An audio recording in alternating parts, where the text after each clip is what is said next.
It's time for the show that brings the magic right to your speakers. Ears up!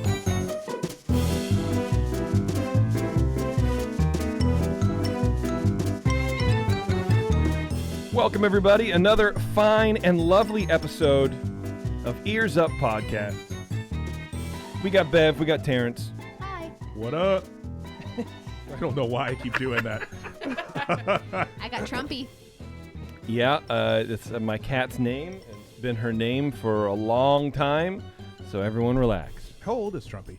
She's like 13, How long do 14. cats usually They can live to be last? like 20.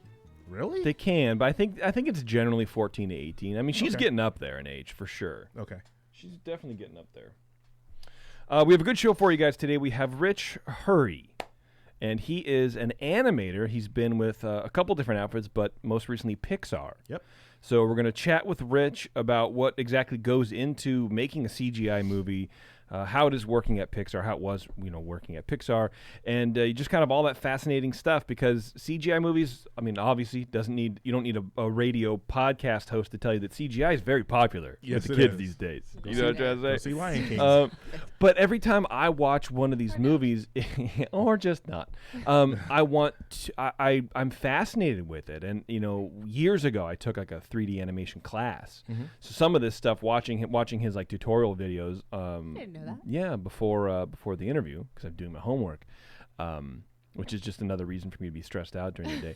Right. I was like, oh yeah, this sort of like brought back a bunch of pulling the shapes and all that kind of Yeah. stuff. So I'm pretty excited about this, and we'll get to chat with Rich and ask him a couple questions about what he's doing now and stuff he's worked on and how you kind of bring these characters to life. These Right. little 3D characters.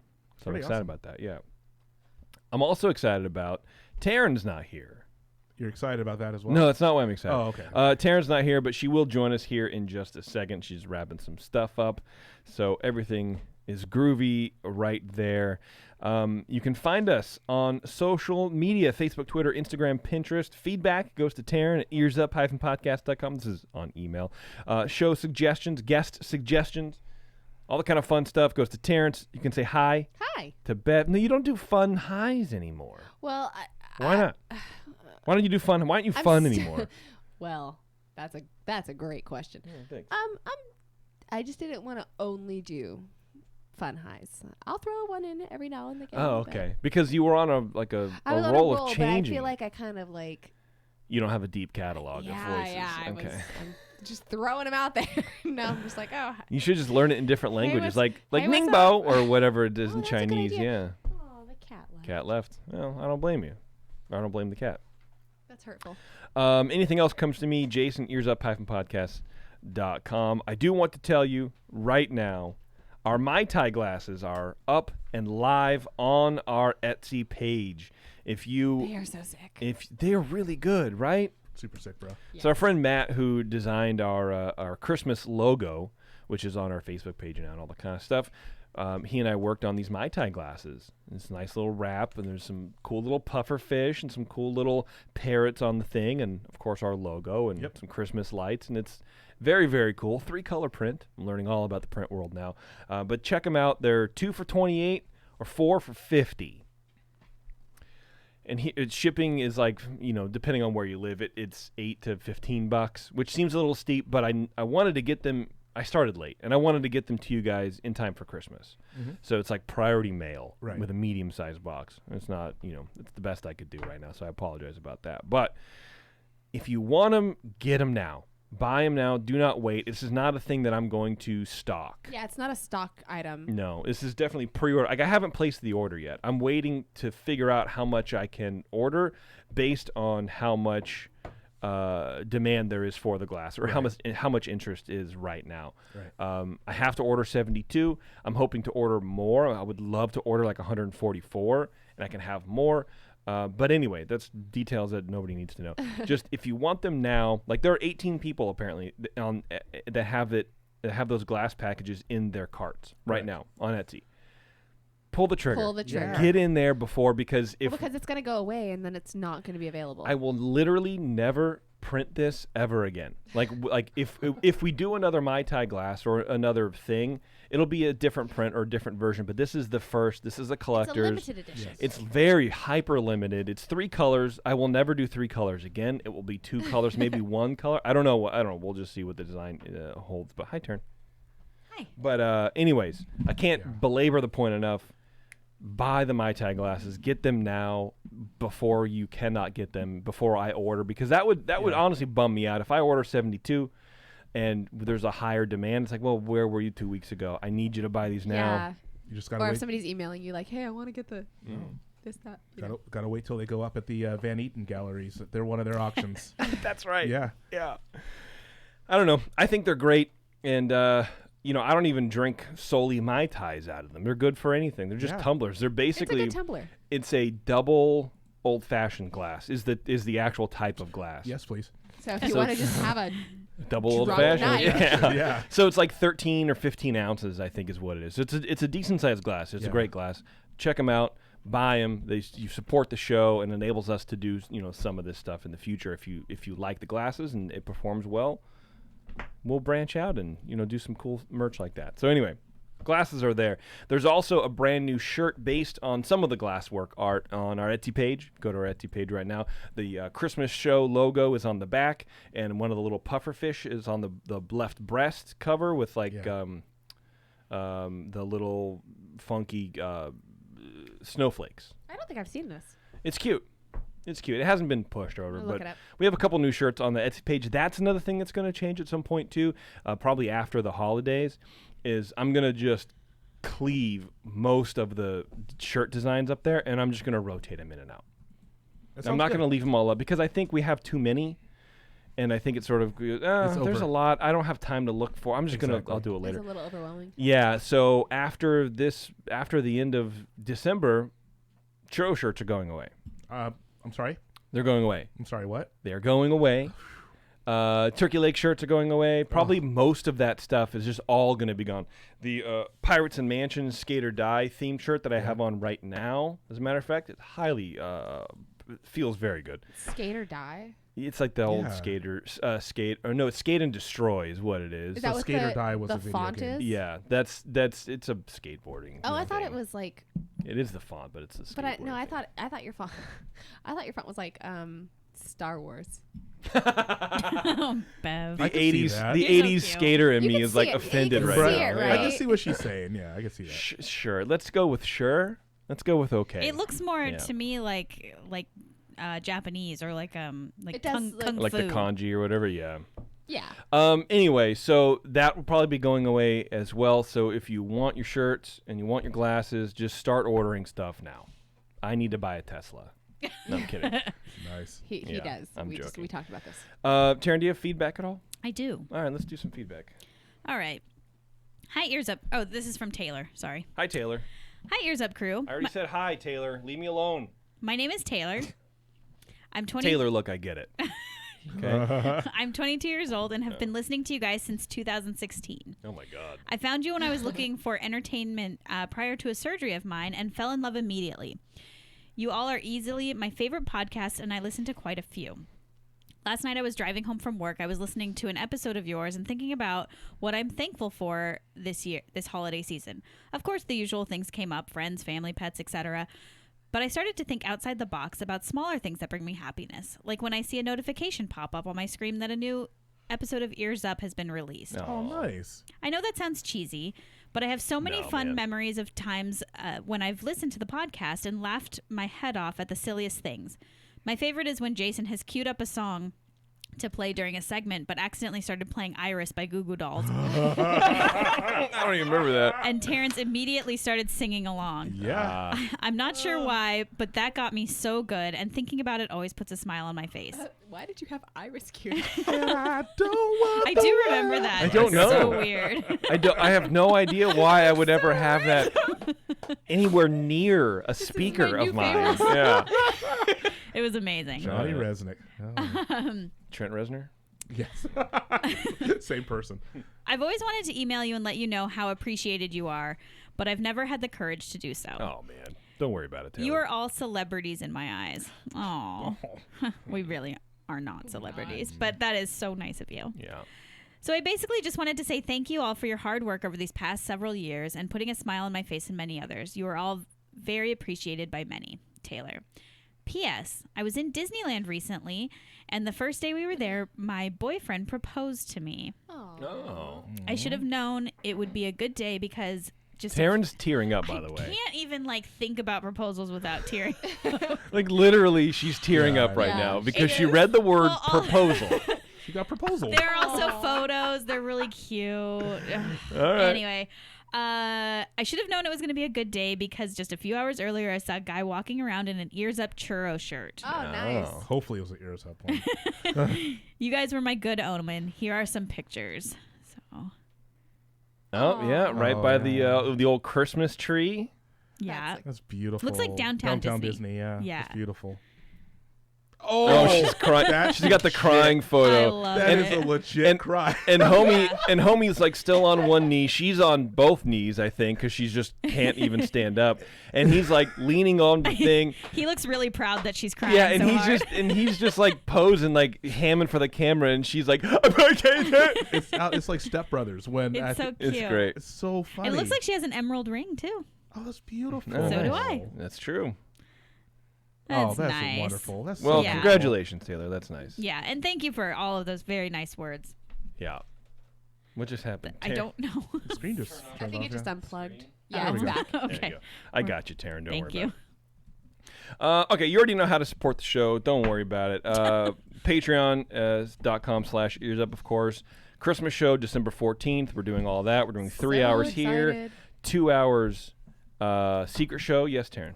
I was just gonna say Patreon is getting a little bit extra coming up soon. Getting a Terrence Thinks type show. That's correct. We are doing that for sure. Well, why don't you keep talking about it? I um, had it here, but Oh, okay, I'm yeah. sorry. No, go ahead. yeah, so if you're a Patreon supporter of any level, I believe, It'll there- be any level, yeah. any So even level. at the $2 or whatever. yeah, I'm doing a solo show, a solo video show where I talk about things that I Google throughout a month. It's good. It's weird.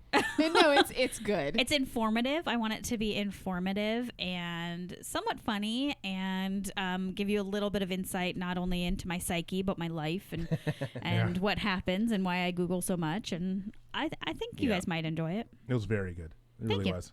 Awesome. Okay, well, I'll tell you what. I'm going to save all the other stuff for later. We're just going to get Rich on the phone here now. It's a new program, and I don't understand it. So we'll figure it out.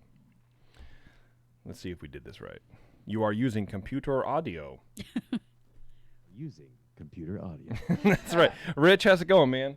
Well, good. How are you? Not too bad. Thanks for joining us. No problem at all. How's that Tesla launch going?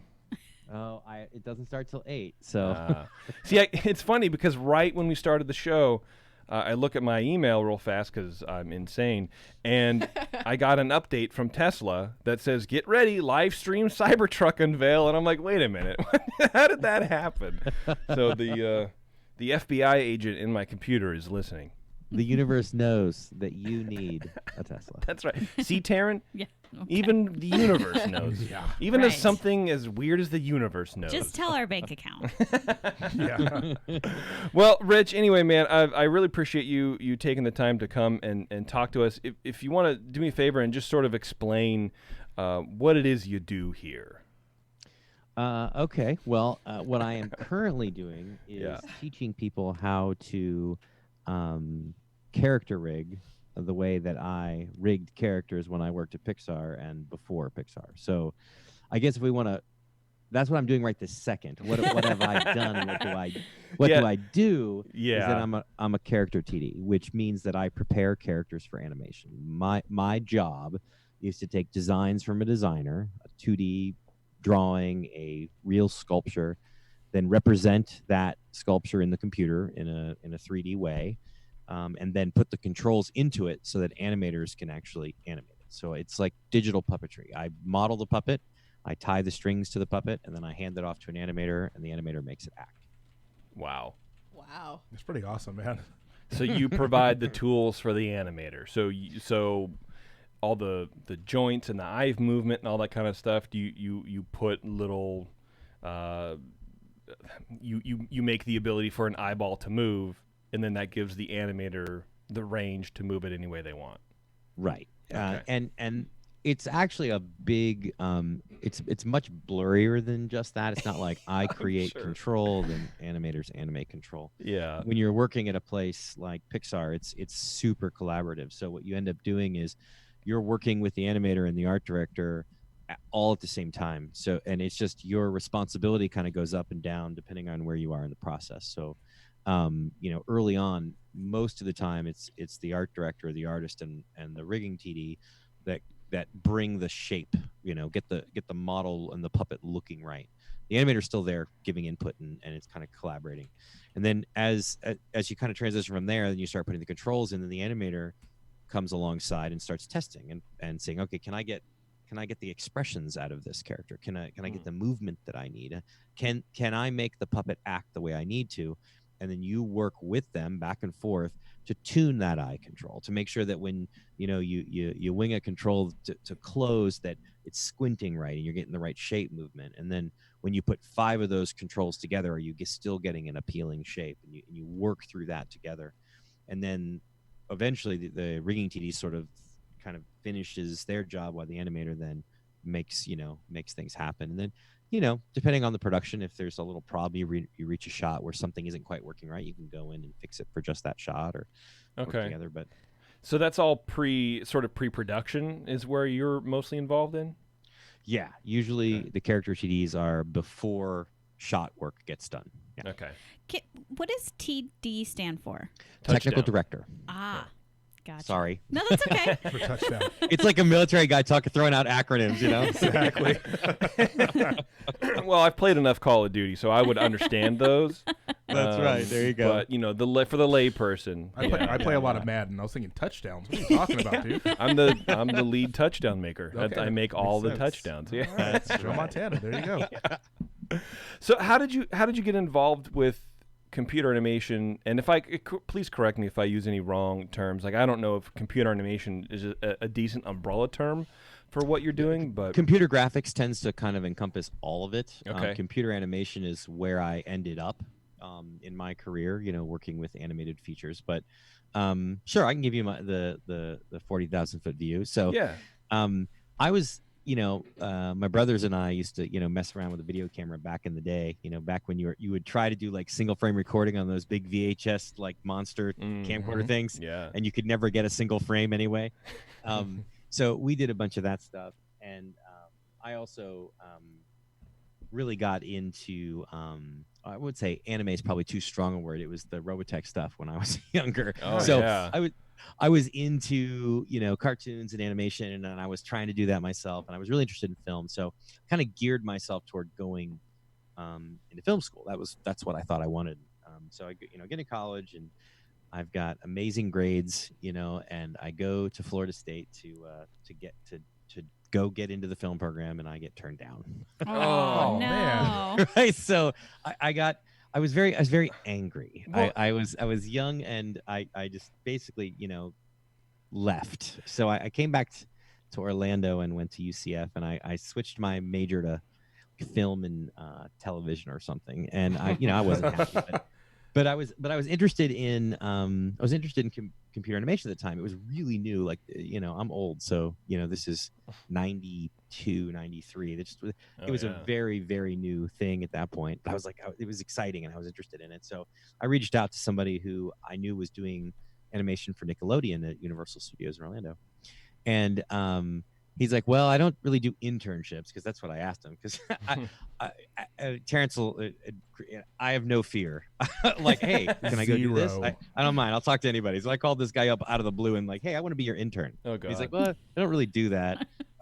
But he said, I teach a class in this little strip mall off in BFE somewhere in Orlando. So I show up there, and I step into the class, and he's playing animation back on his computer. And at the time, I'd never seen anything like that before. And I was like, well, I know what I'm doing for the rest of my life. Nice. Pretty much like that Wow. moment. And so I convinced my boss at the time, my dad, to buy a computer so that we could take video to print, because it was a print pre-press shop that I was working at. But I knew that computer also had a 3D animation tool on it. So I was like, certainly was being honest with him. We did do video to print, but it also gave me this opportunity to use this computer to play around with animation. Wow, smart dude. Right. So I worked an 8 to 10 hour day doing print pre-press, and then I would quit, go in the back, and I'd spend another 8 hours. Now, isn't it nice to be 20, 21 Oh, when you don't have to geez. sleep? Yeah. So much time. And so I'd work 16-hour days, and I would start playing around with the computer and learning all these things that Grant Boucher was the guy's name that was teaching me at the time. And so I mean, I'm doing this and figuring out, and I put a demo reel together, and there's this company that's hiring, doing computer graphic stuff, and I said, all right, well, I'll put my demo reel in, and I got offered a job. Oh. And so I'm in school, and I'm angry, and I'm not doing what I want to do, and I'm 20 years old, and I get offered a job in '95 to make $40,000 a year being in Jeez. computer graphics. I said, bye school, I'm out. I was like, here, this is it, and then that turned into, and I'm giving you guys I guess I'm at 20,000 feet now, a little short. I'm giving you more information. But, That's all right. I love it. Yeah. and then some of the guys I was working with there, one of which, John Eric Mosler, was the best man at my wedding, and we are still friends today. He and I, basically, we worked at this company, and it just totally fell apart. They just completely, it was mismanaged. It was a complete travesty. But they had these really big clients working on these projects, and right when things are on fire and everything, the ship's sinking, the clients go, if you were to start a company, I'm gonna guess that there might be work for another company local. Just just saying. Yeah. So Okay. we start our own business, and there's 3 of us. We're 22 years old, and we get $1 million contract. Wow. What? So- For so- a self-taught guy in the back of his dad's print shop, essentially. Right. Amazing. Yeah.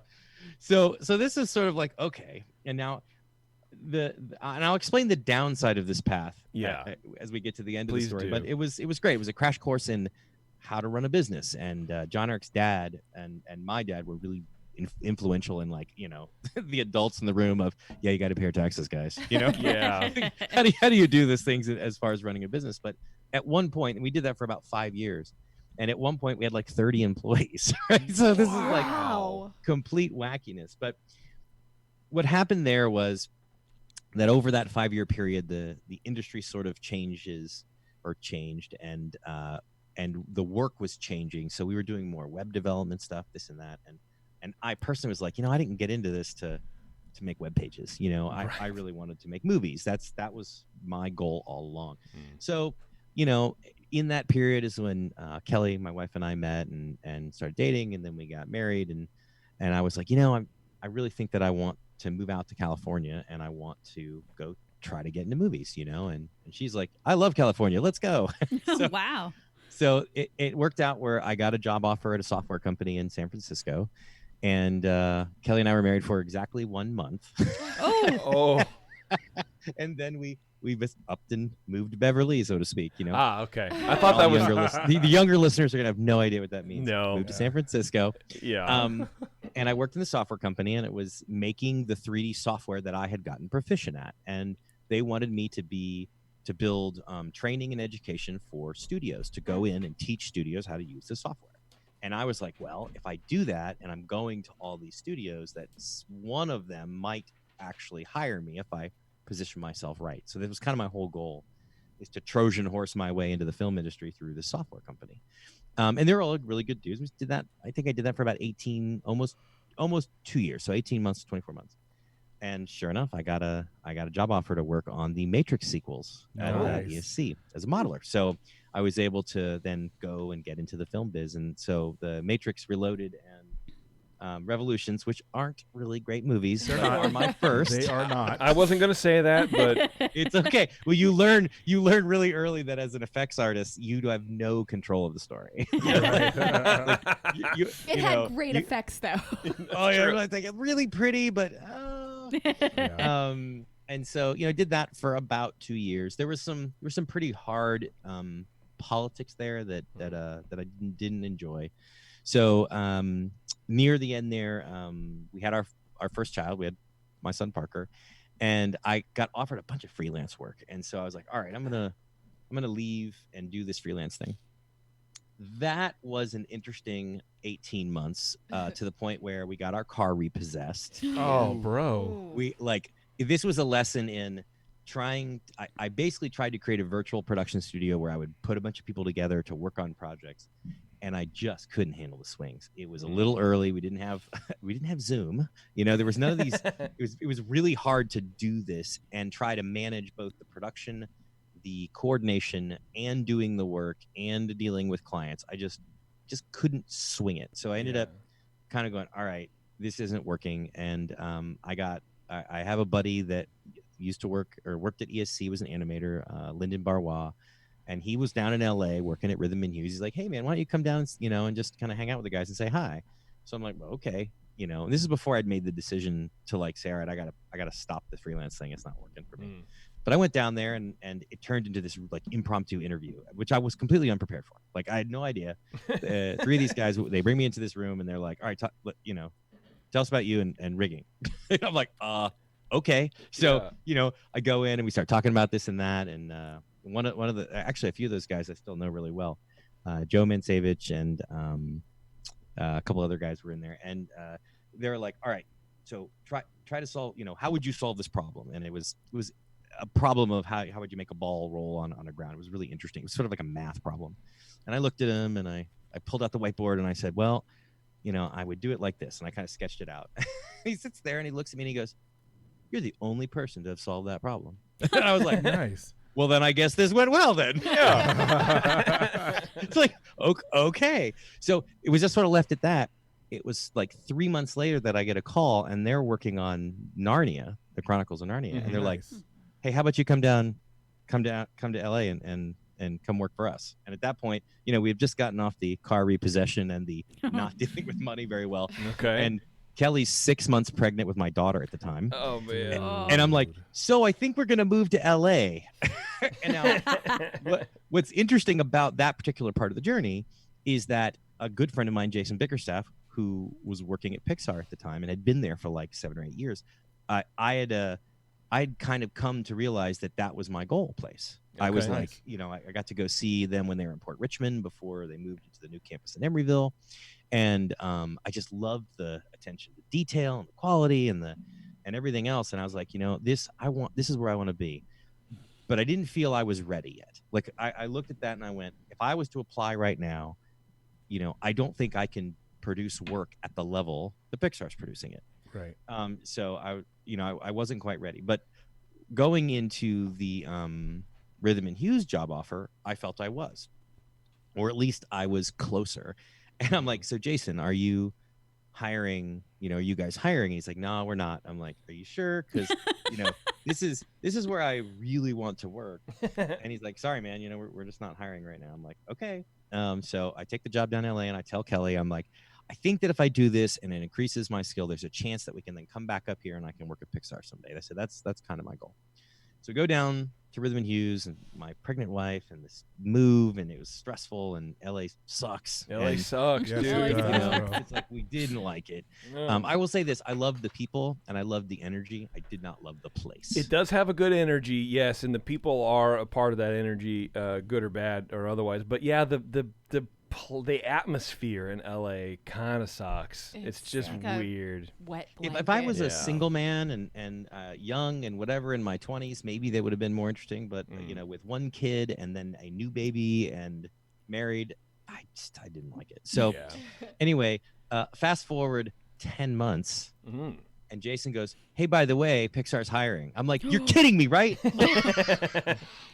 I just moved my whole family down to LA. Right. So you go, okay, all right. So I put together my demo reel. We worked through the stuff. We figure it out. And Narnia is wrapping up, and I get told pretty clearly that Rhythm and Hughes didn't really have any big job coming up after that. So there was a good chance that there were going to be layoffs. And that's the way it is in LA, right? Binge and purge with these guys. Yeah. So I was like, okay, all right, well, then I really do need to start looking. So I applied to Pixar, and like I don't hear anything back for like almost 2 months. And I'm like, Jason, what's up? And he's like, oh, we work slow, we're moving through things. And I'm like, okay, well, I can't wait anymore, because if I'm gonna let go, I need to get a job. So I kind of put reels out to all these other places, and I got like 6 job offers at the time. I'm like, Wow. Wow. Oh, okay. Well, and we'll get into this.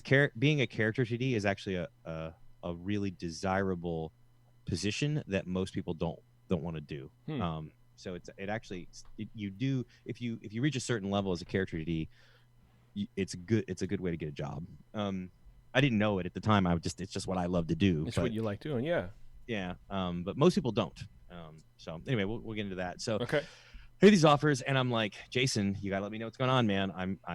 I can push off and hold these guys off because Pixar's where I want to go. And they finally, it's kind of pushing through stuff, and as we talked to the Pixar guy, I finally get some responses back. I got whittled down to there's 3 of us that were gonna come up for an interview and stuff.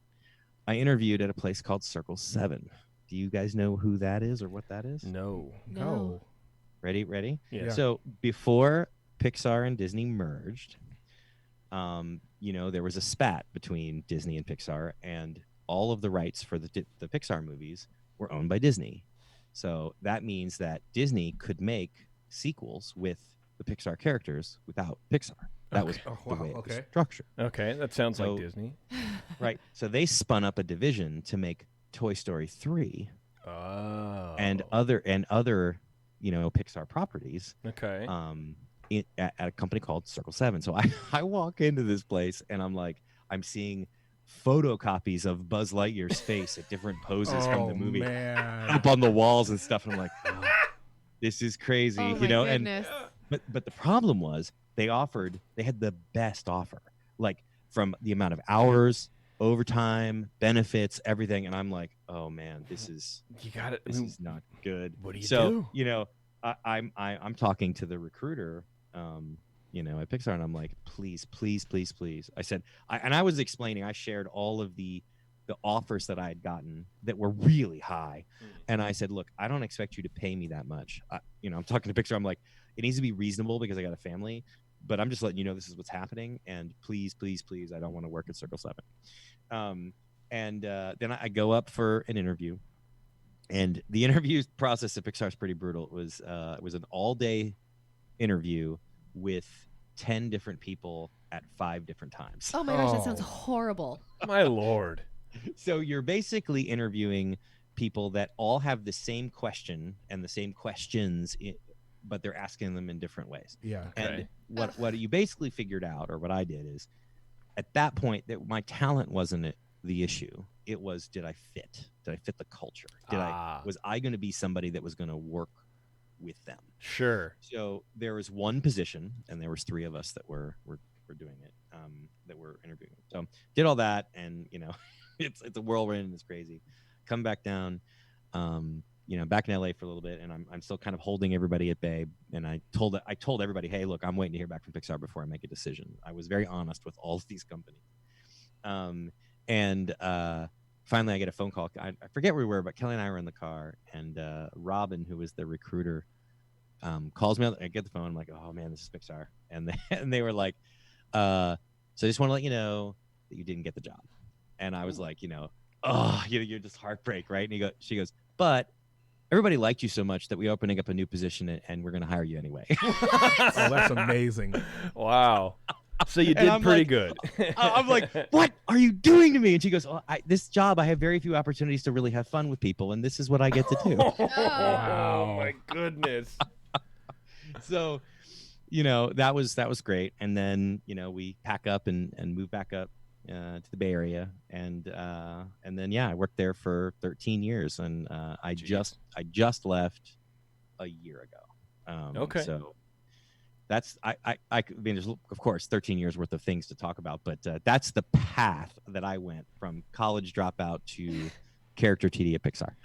My Lord. To not even just impressive. character TD, right? Like, they made a position for you because that's not only how good you were at your job, but how well you fit in with the culture. Yeah. And that is, I think, something that in case there is anybody out there listening to this that wants to do this, it's not just your work.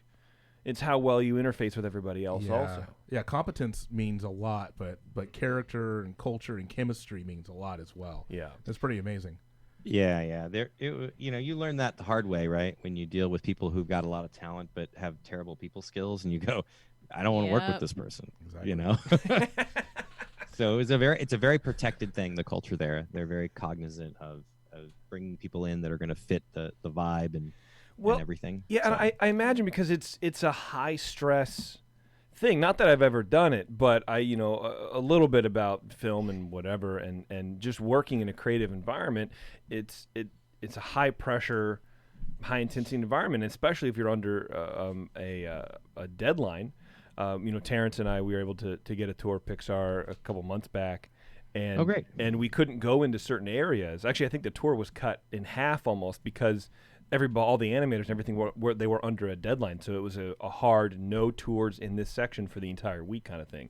right. I would imagine you need to have people that can handle an interview experience like you had to sort of help to see if they're going to crack under pressure. I think is really what it is, right? Like that's part of it. I'm sure that's part of it. But everybody at Pixar is an overachiever by nature, right? All right. And everybody wants to do the best work all the time, and everybody wants to try to reinvent and try new things and whatever. It's just kind of part of the culture, and I think that for sure you got to be able to handle pressure, but also that mindset of always kind of pushing for more is a real part of the ethos there.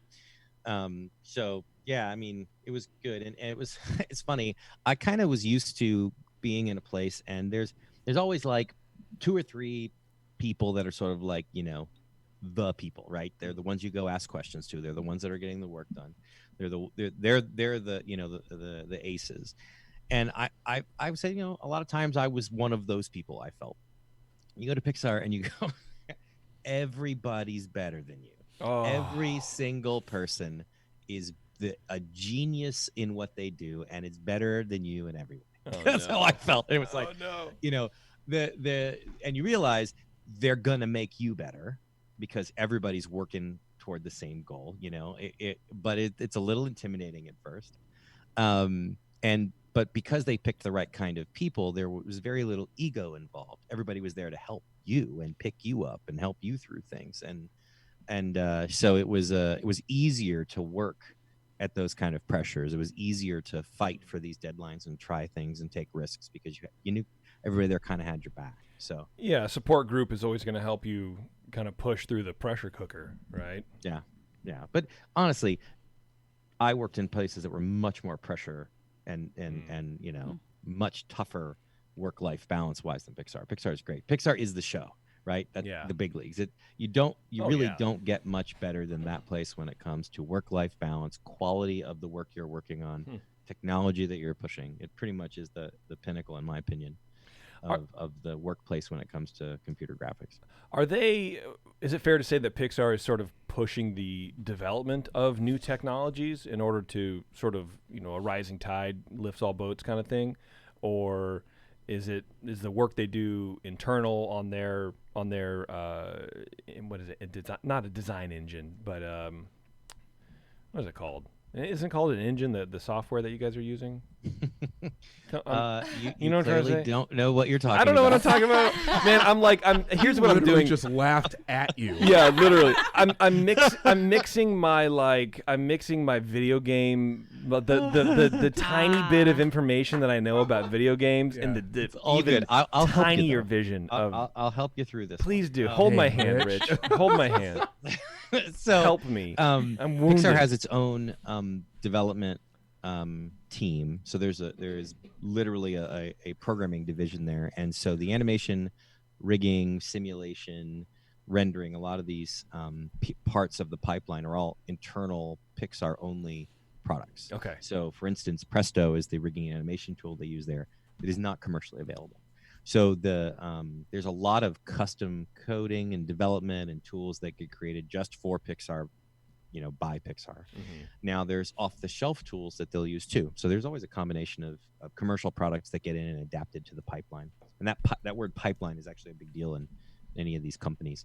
Okay. So how do you start the beginning of the process and get all the way out to the end?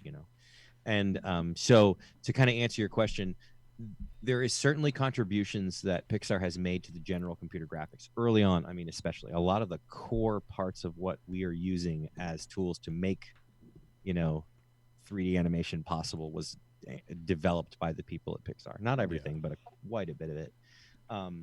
But you know, they also have a lot of proprietary stuff that's only used for Pixar and Pixar projects. Okay. So it's kind of a mix between kind of what you were saying. So I was right. When you think about That's the all I'm amount hearing.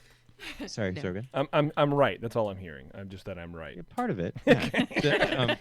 Shut up. But they don't. It's not an open source thing, so it's not like the development on Presto then gets given out to the world. Right. Okay. At this point, only Disney companies have access to the Presto product. Okay. And okay, got it. Okay.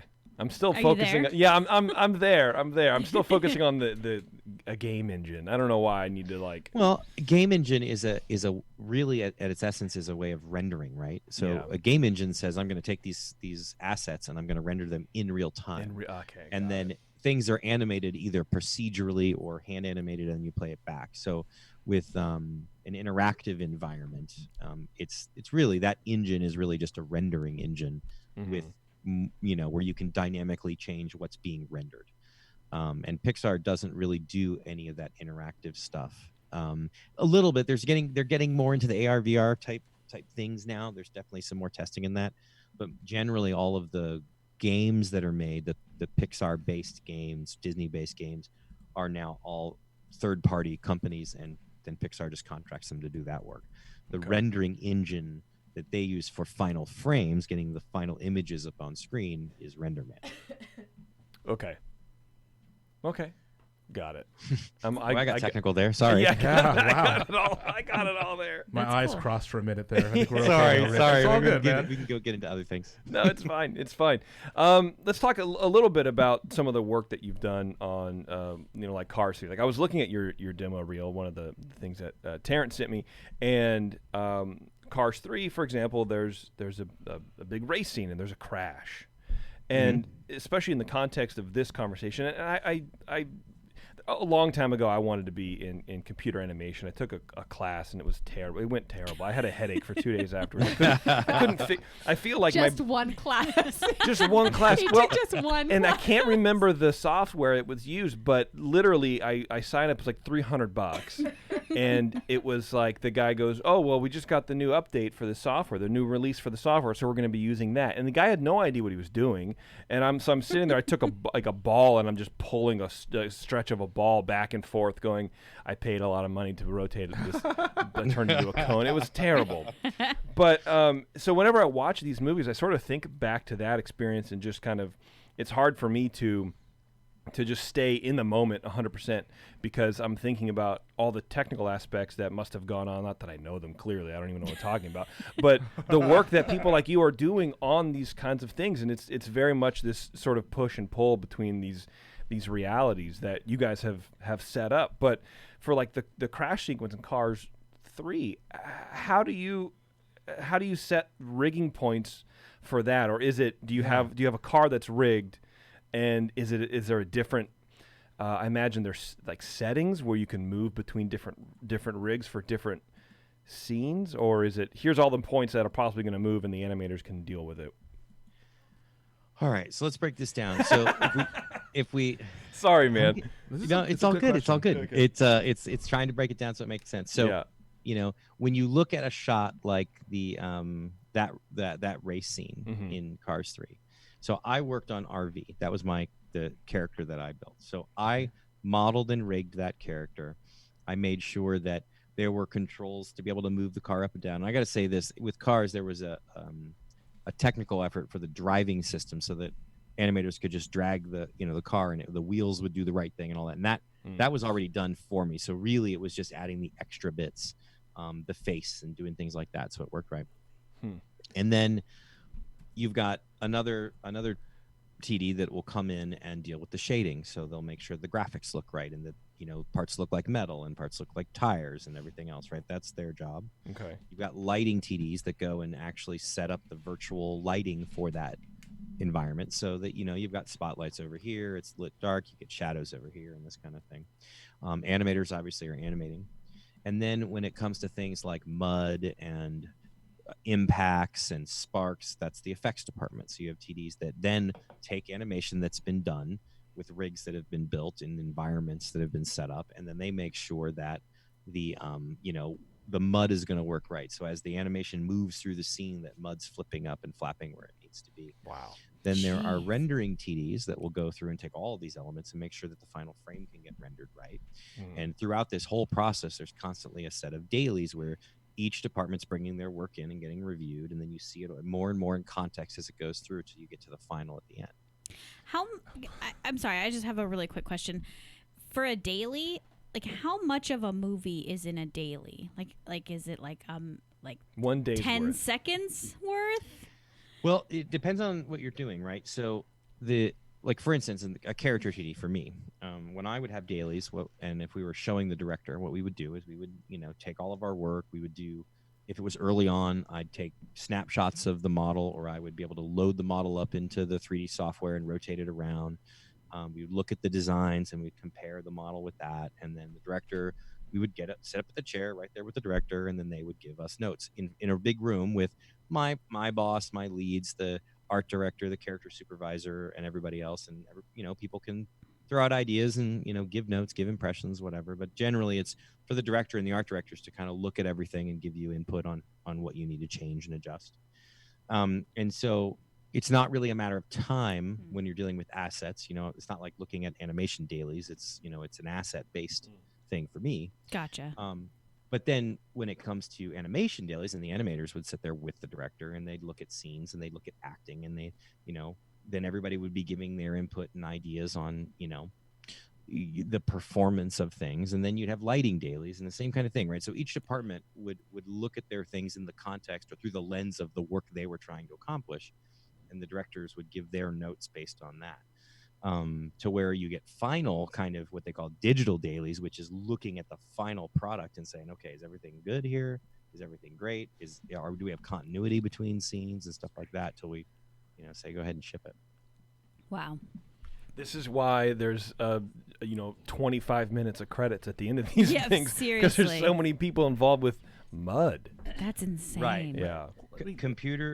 Computer-based movies. A movie that you create from scratch in the computer is the least efficient way to make a movie ever.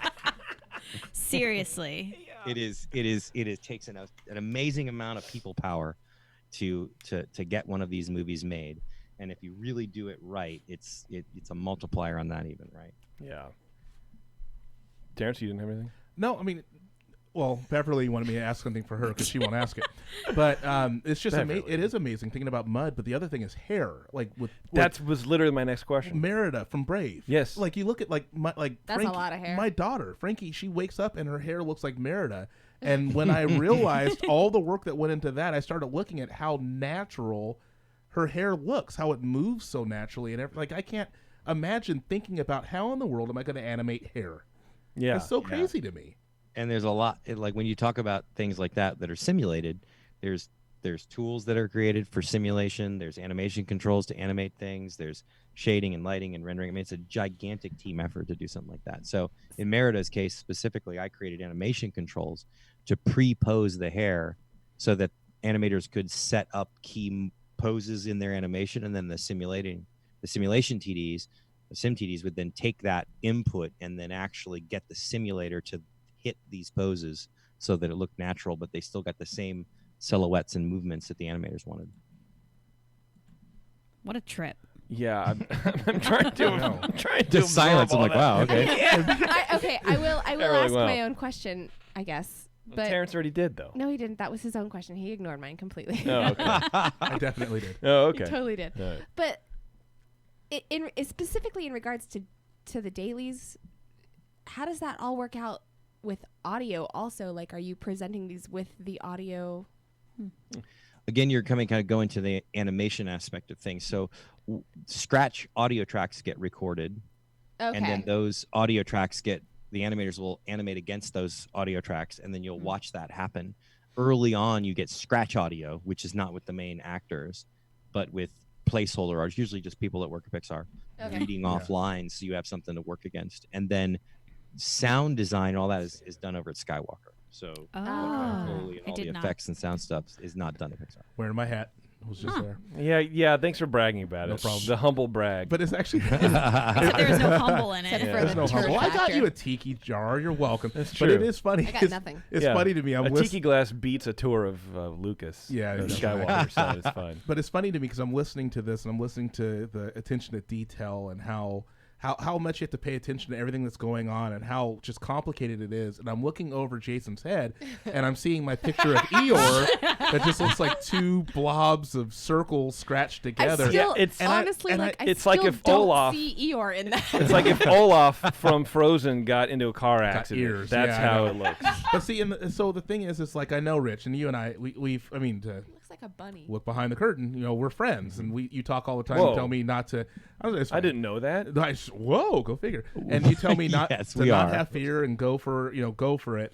And I look at that picture and I'm like, nope, not with this. Yeah, it's a pretty bad picture, It's Rich. I'm not really, gonna lie. really bad. Poor Oh, Terrence. hey, I'm not judging nothing. No, Everybody's got a million bad drawings in them. They just got to get them out, man. That's true. But you Absolutely. haven't seen this one. Hey, I can write you a song. I just can't draw you a It's a picture. bunny. right. It's There you go. It's Yeah. a bunny. It's a bunny.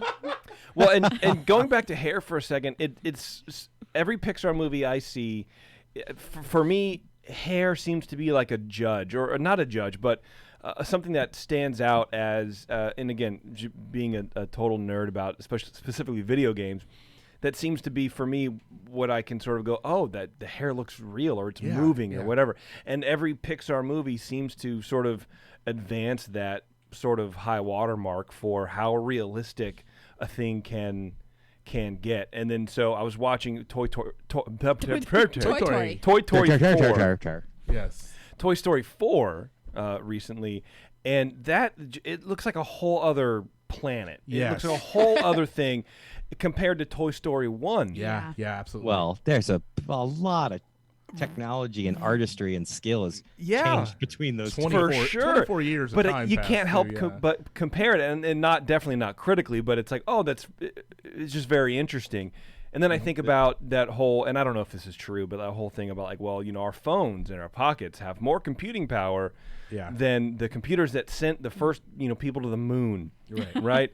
And I feel like that's sort of Toy Story 1 to 4. You know what I mean? It's true. Yeah? Yeah. You think But I that's- will say that part of that is the artistry has gotten better too, right? So early on, you're fighting just to make something work at all, and you're still talking about amazing artists, but they didn't have the experience. You fast forward to Toy Story 4, and the sim and the groom department is some of so they're some of the best simulation, grooming, and whatever TDs in the world. And it's based on a legacy of 20 years of experience and understanding. Yeah. I mean, yeah.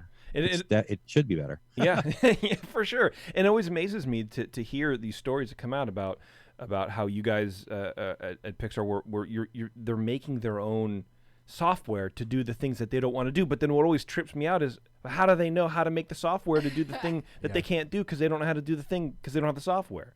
It's like It's just for me, it's a chicken or egg you thing. embark on that journey and you go, I have a problem to solve and I'm going to go after it. That's amazing to me. It really is. It's a different Yeah. mindset. Do you have an art background? Nope. To do nope. You're just And a technical I'll guy. say that we talked earlier on, like one of the hardest things for me in hindsight is that if I could go back and I didn't blow up meeting my wife and having my children and all the changes, I would say I would have stayed at Florida State and gotten a fine art degree and learned the fundamentals of shape, form, light, color, all of that, because I have struggled throughout my career to get to the point where I could produce art in a way that I could effectively be a part of a place like Pixar. And it was really obvious to me when I got there how much better everybody else was at sculpting and painting and whatever. I can't draw or paint at all. So for me, it's the, that I could have used 4 or 5 years of just sculpting every day, and it would have made me an amazing TD much quicker. But I had to produce some really terrible work to get to the point where I Yeah, produce at that level. But you say that, but it also sounds maybe like a little bit like imposter syndrome, because they made a position for you Yeah. in this place that has incredible people that you're looking up to every day, but you're still good enough to be there. So there is some level of like, I think that imposter syndrome, every artist feels that a little bit. Trust me, we can talk all day about it. It's hard.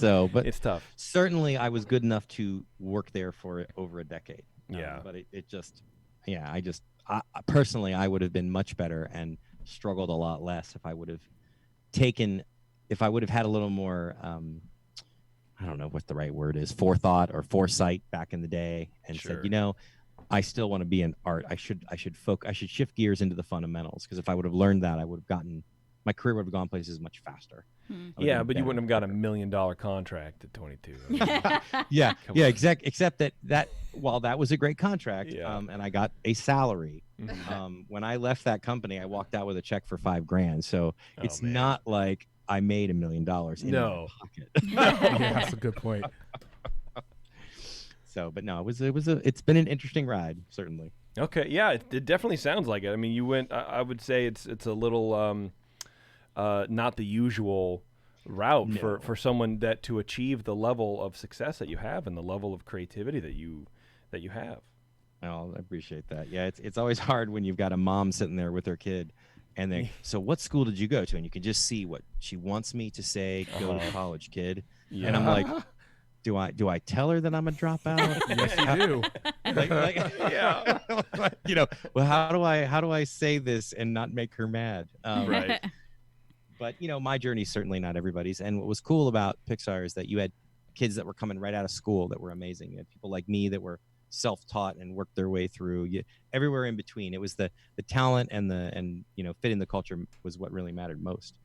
I think when you are self-taught, you gain a little bit of street cred too, that a sort of class or college taught person doesn't have. Yeah. So I think that does kind of add a little bit to your skill set. Mm-hmm. Yeah, and honestly, the whole like your experience, Jason, we were talking about, going into a class and the guy didn't really know what he was doing and you were pushing a ball around. That unfortunately is quite a bit of the industry. And part of the reason that I'm doing what I'm doing now, which was starting Kitestring and building an education business, is that really frustrated with, and of course there are always good examples too, but generally speaking, I feel like nowadays kids are spending a tremendous amount of money to go to school, and they get spun out without the skill to actually get a job. Yeah. And it's really frustrating to me, and my business partner Peter and I that's the reason Kitestring exists, is that when I left Pixar, I was like, thinking about doing this, and he's like, yeah, I actually think we should be working to create a system to help that next generation of artists and storytellers. And I'm like, well, this is what I'm thinking about doing. He's like, all right, well, let's do that together. And that is kind of my goal right now. Is obviously I'm going to teach what I know, so character rigging, and I'm trying really hard to be innovative with it and teach fundamentals, not just paint by numbers, but really understand what's happening.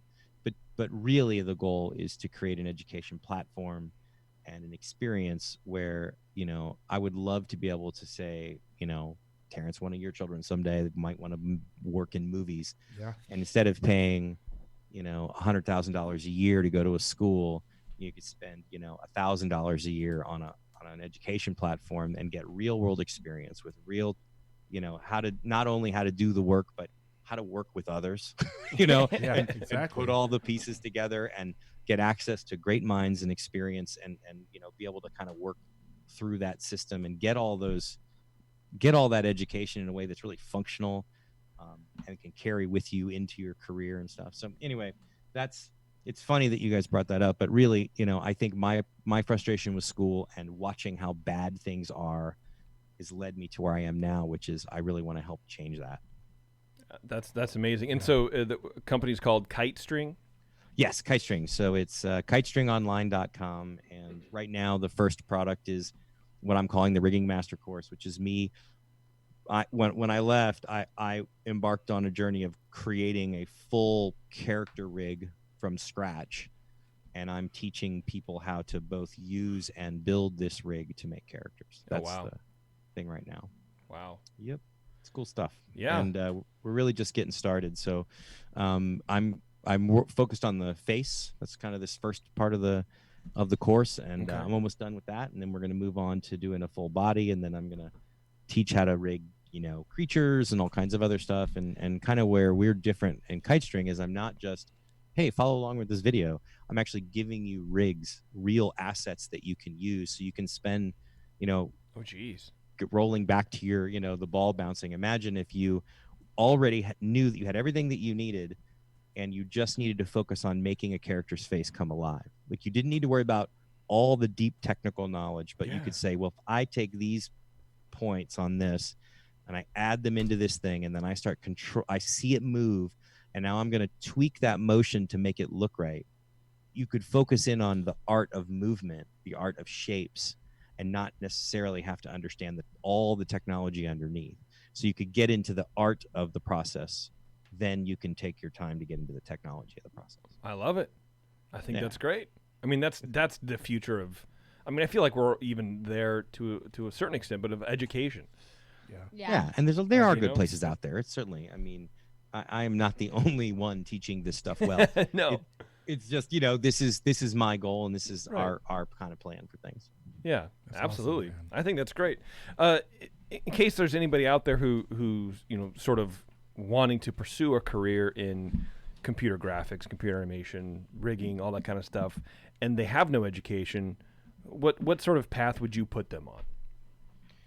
Well, I guess it would depend on what you're interested in. So what's really great is that never in human history have we had more access to information than we do now.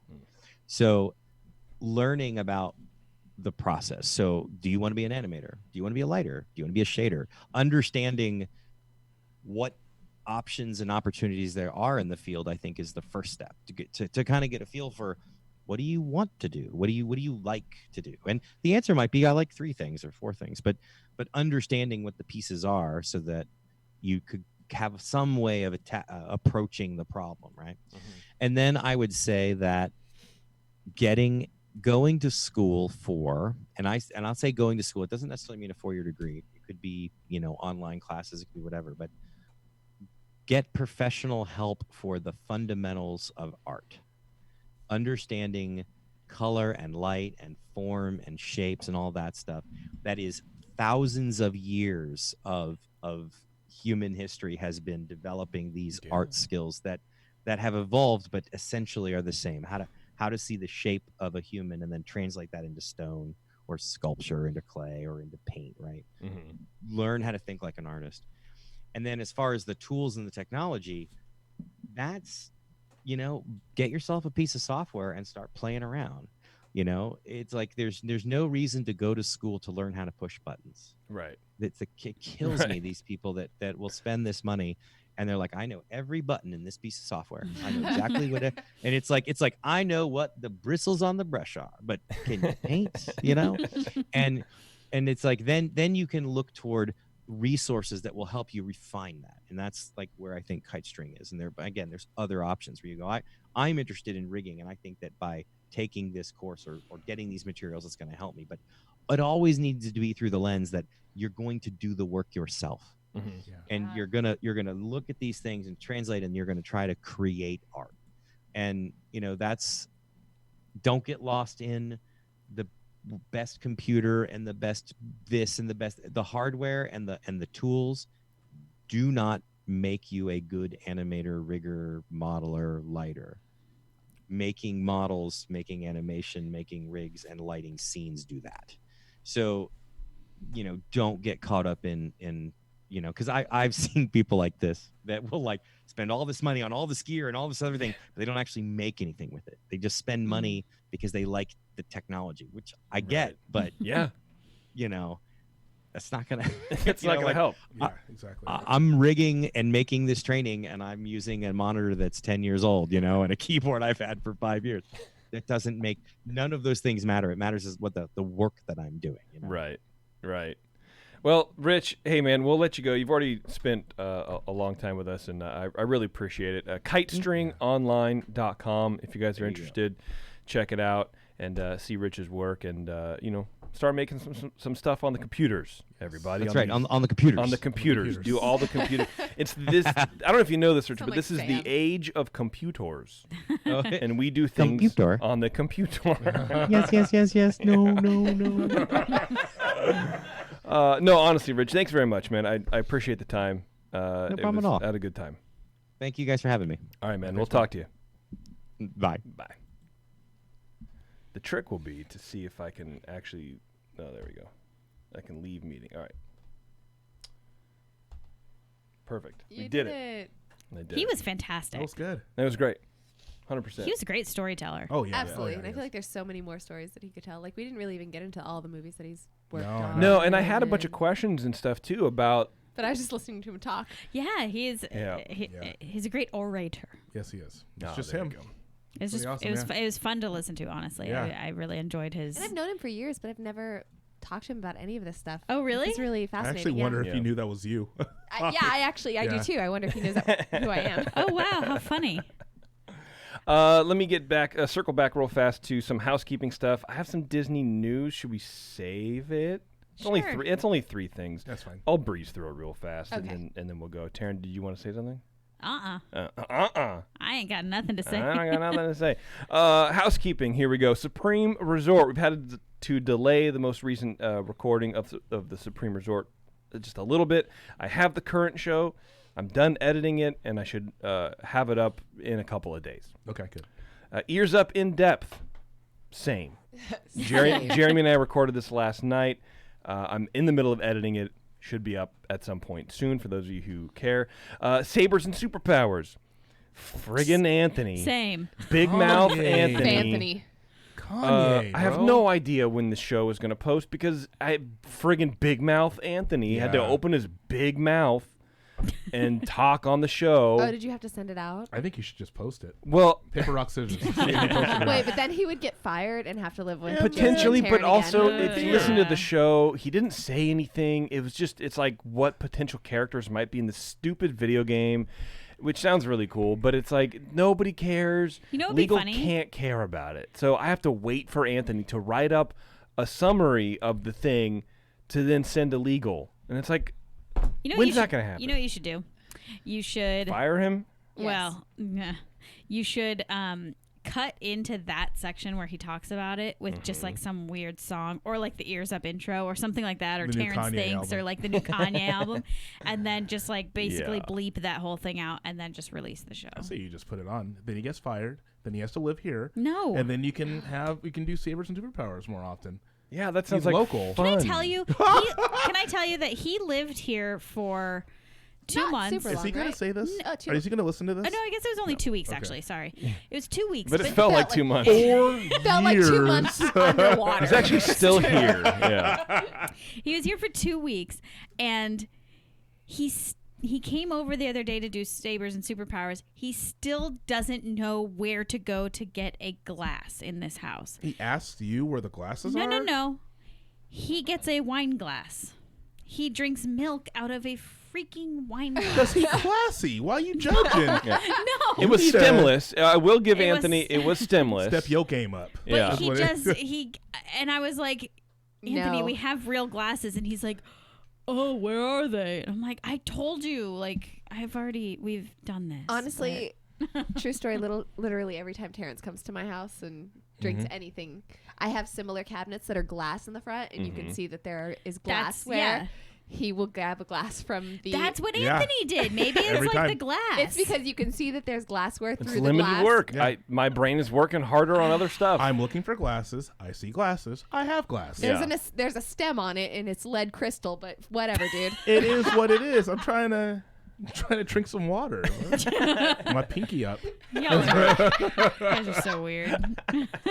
If there's not a can of something in my refrigerator, it's gonna be on a stem. It is what yeah, it is. Exactly. Wow. Well, look, if you need help, like these people do, clearly finding stuff, you go to concierge.com. They are our official travel partner. You can get help planning your Disneyland vacation, your Disney World vacation, your Disneyland Paris vacation, your Disney Cruise Line vacation, which I heard back from concierge, and I'll give you guys our cruise schedule for All next right. year. Yes. Totally What's the lying. payment schedule? Yeah. Oh, it's very easy payments. I will get your bank details later. Okay. Sounds good. But it's free. But you have to pay for it.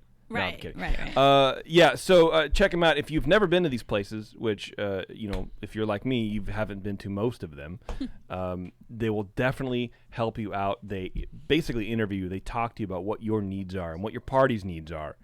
And then they will do everything that they can. And I'm serious, everything that they can to help meet those needs. And if they don't know something, they will research it. They're doing all this. And all of this stuff is at no extra cost to you. The tickets that they sell are the same price as you can buy them through Disney. Everything else is magic. Don't worry about how it all works.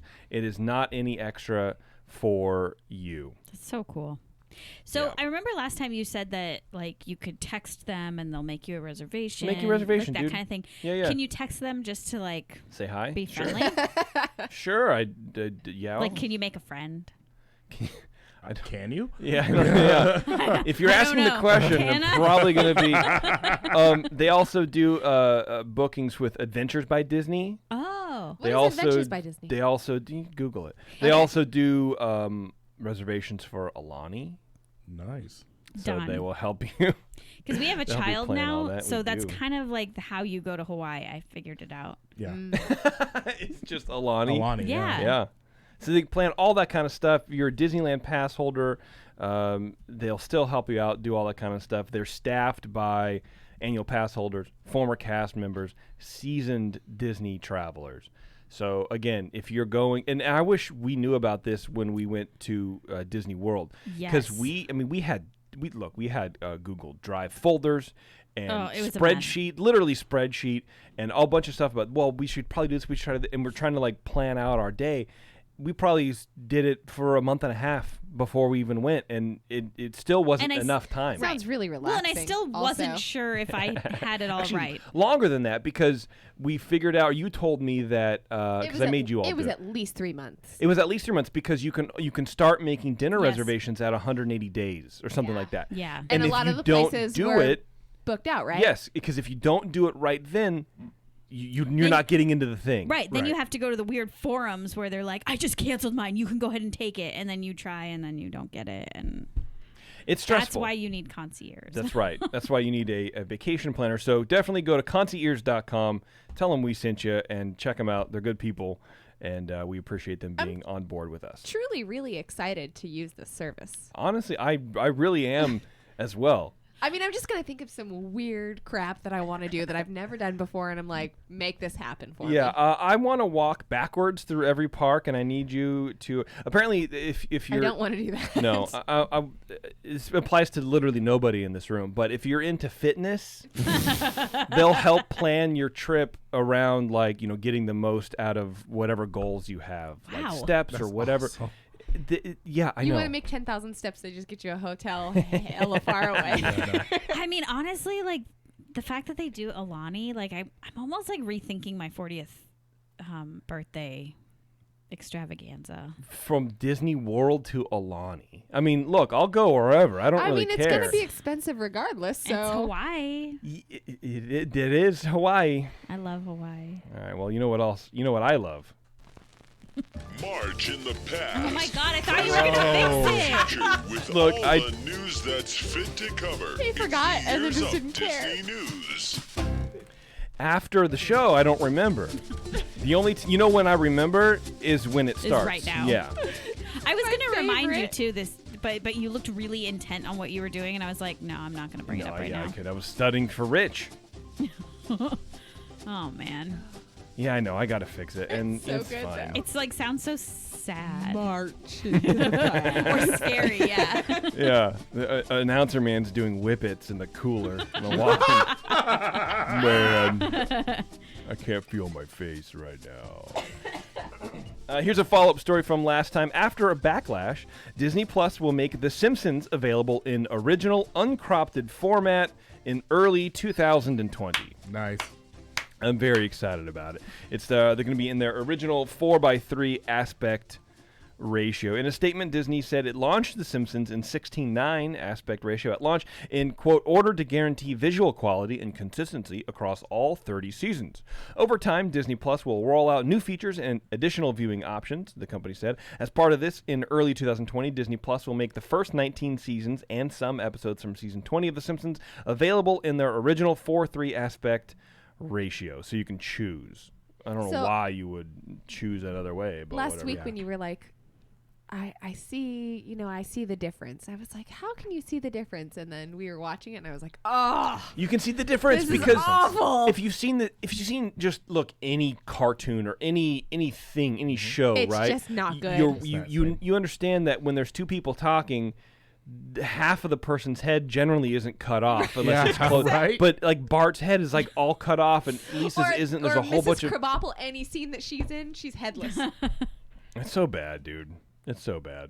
Yeah, But you're right. I apologize. they're going to change all that. Here's a new-ish good sort of announcement. I don't know. Netflix signs a deal with Nickelodeon Yeah. to compete with Disney Plus. Well, you say yeah like it's a good thing. And I don't know if you know the details about No, it. I just heard. I'm saying, yeah, I heard about it. Oh, okay. Yeah. But have you heard like the details No, about it? I have not. Okay. I read the I read the headline. Okay. Well, let me tell you the details. Thank you, And then Jason. Go let's ahead. see if you will repeat the yeah, good like you did Keenan or and Kel coming back, a new Hey Dude spinoff.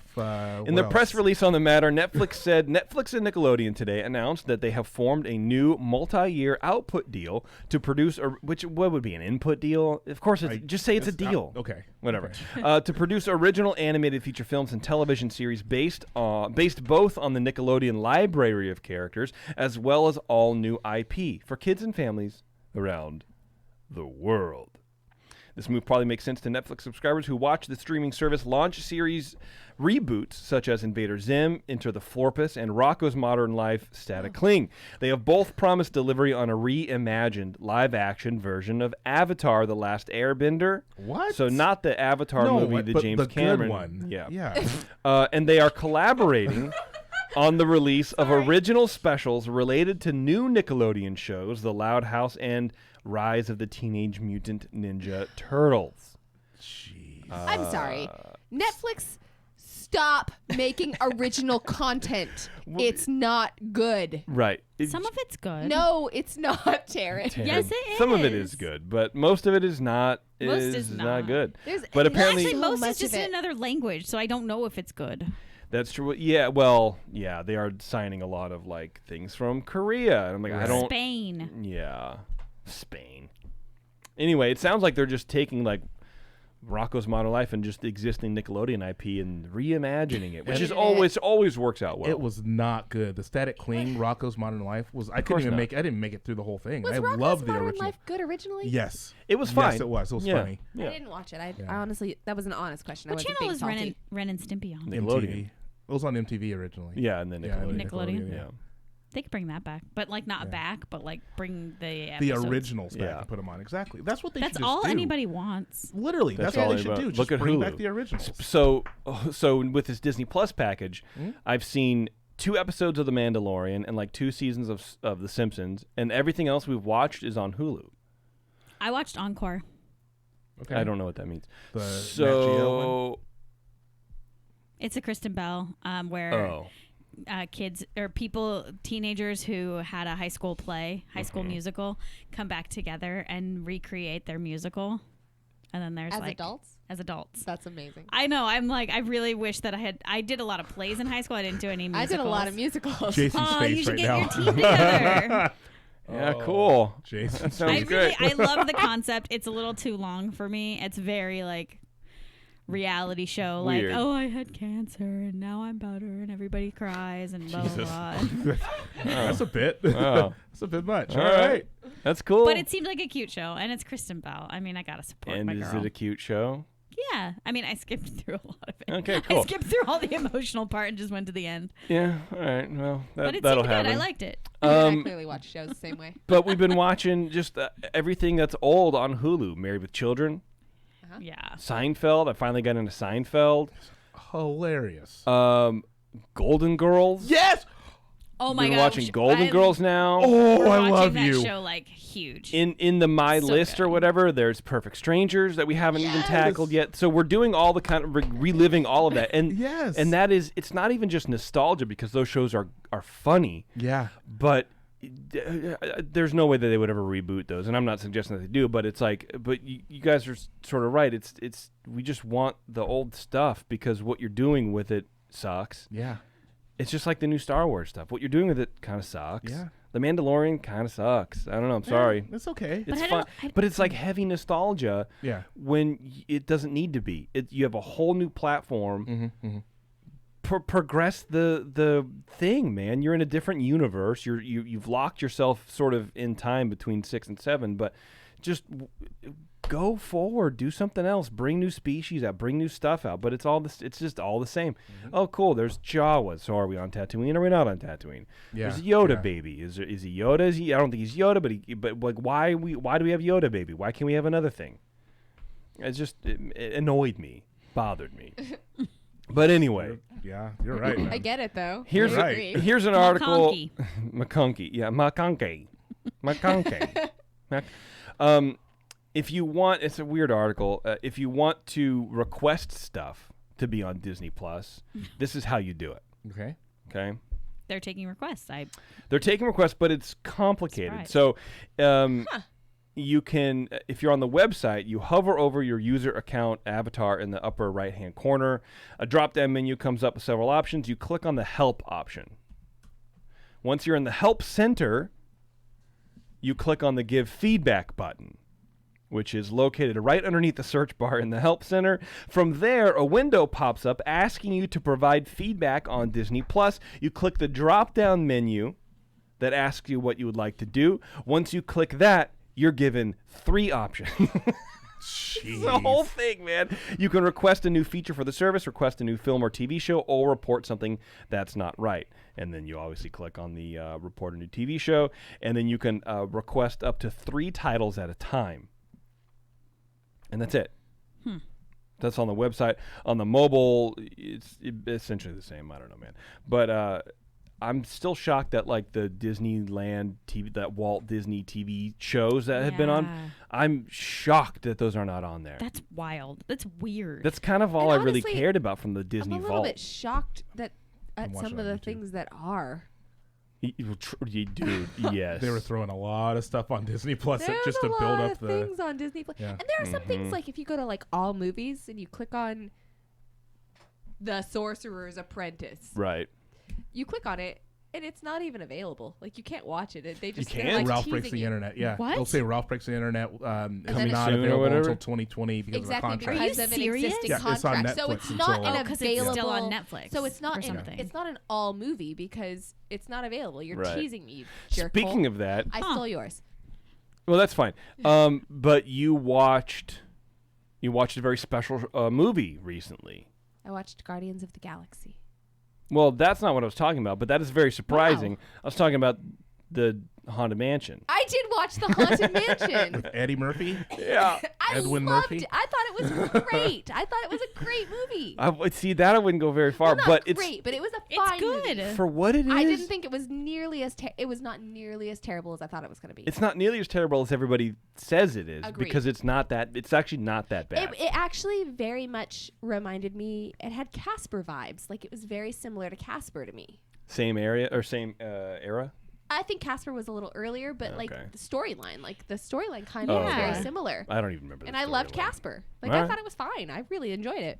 Oh, that's cool. How did you like Guardians of the Galaxy? I had already seen Guardians of the Oh, Galaxy, okay. but I Well, then who watched it cares? just to. I forgot that I had watched Haunted Mansion, but I watched it with Abby, and she loved It's it. so good. It's a Yeah, really good so movie. good. Loved It it. is really good. I mean, I fall asleep at the actiony parts like every time. I literally cannot tell Yeah. you what happens, but I love the beginning and the end.